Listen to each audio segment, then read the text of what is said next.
চট্টগ্রাম নগরীর হাসপাতালগুলোতে গত ২৪ ঘন্টায় ৫০ জন ডেঙ্গু রোগী ভর্তি হয়েছেন। এ নিয়ে চলতি মাসে আক্রান্ত হয়েছেন ১১৮ জন। এ বিষয়ে আরও খবরাখবর জানাতে যুক্ত হচ্ছেন সহকর্মী নয়ন বড়ুয়া জয়।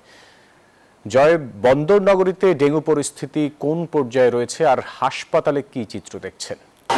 ফয়সাল, দেখতে পাচ্ছেন চট্টগ্রাম মেডিকেলের যে ওয়ার্ডটি, এই ওয়ার্ডটি পুরোটাই কিন্তু আমরা দেখতে পাচ্ছি ডেঙ্গু ওয়ার্ড নামে ঘোষণা করা হয়েছে। ডেঙ্গু রোগীর যে দিন দিন বাড়ছে সেটাই এই ওয়ার্ডটি দেখলে কিন্তু আপনি বুঝতে পারছেন। যেদিকে চোখ যাচ্ছে বড় আকৃতির এই ওয়ার্ড, এখানে সব ডেঙ্গু আক্রান্ত রোগী তাদেরকে ভর্তি করা হয়েছে। তবে চিকিৎসা দেওয়া হচ্ছে, চিকিৎসকরা হিমশিম খাচ্ছেন যেহেতু প্রতিদিনই বাড়ছে গড়ে ৪ থেকে ৫ জন করে চট্টগ্রাম মেডিকেলে। আবার অন্যান্য মেডিকেলের সংখ্যা কিন্তু আরও বেশি। আমরা বেসরকারি হাসপাতালে কথা যদি আপনাকে জানাই, সেখানেও ভর্তি হচ্ছে। মা ও শিশু হাসপাতালে সবচেয়ে বেশি ডেঙ্গু আক্রান্ত রোগী ভর্তি হচ্ছে। একই সাথে আমরা দেখতে পাচ্ছি সরকারি যে হাসপাতালগুলো আছে, চট্টগ্রাম মেডিকেল ছাড়াও উপজেলা স্বাস্থ্য কমপ্লেক্স আছে, একই সাথে জেনারেল হসপিটাল আছে, সেখানেও ডেঙ্গু আক্রান্ত রোগীর সংখ্যা বাড়ছে।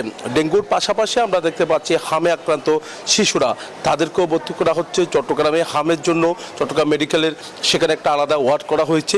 সেখানে অনেক শিশু কিন্তু এখনো পর্যন্ত হামে আক্রান্ত হয়ে চট্টগ্রাম মেডিকেলে ভর্তি আছে। চিকিৎসকরা কিন্তু সকাল থেকে দেখতে পাচ্ছেন চট্টগ্রাম মেডিকেলে যারা ভর্তি আছেন তাদেরকে যেমনটা চিকিৎসা দিচ্ছে, অন্যান্য মেডিকেলে যারা ভর্তি আছেন তাদেরকেও সরকারিভাবে চিকিৎসা দেওয়ার জন্য চেষ্টা করছেন। তবে যখন লক্ষণ দেখা দেয় তখন যদি দ্রুত সময়ে চিকিৎসকের পরামর্শ নেয় তাহলে মৃত্যুর সংখ্যাটা কিছুটা কমবে বলে তারা মনে করছেন। তো দেখা যাচ্ছে ডেঙ্গুতে আক্রান্ত হয়ে অনেকজনের মৃত্যু হয়েছে, এমনকি ডেঙ্গুর উপসর্গ নিয়ে চট্টগ্রামে আরও বেশি জনের কিন্তু মৃত্যু হয়েছে। একই সাথে হামের উপসর্গ নিয়ে অনেক শিশুর মৃত্যু হয়েছে। এইভাবে যে মৃত্যুর হার কিন্তু ক্রমে কিন্তু বাড়ছে। তো তার কারণে যখন লক্ষণ দেখা দেয় তো মানুষের সচেতনতা যেমনটা বাড়তে হবে, তেমনিভাবে চিকিৎসকের পরামর্শ দ্রুত নেওয়ার পরামর্শ তারা দিচ্ছেন। এই ছিল আমার এখানকার সর্বশেষ। ফিরে যাচ্ছে স্টুডিওতে ফয়সালের কাছে। দর্শক, চট্টগ্রাম থেকে যুক্ত ছিলেন সহকর্মী নয়ন বড়ুয়া জয়।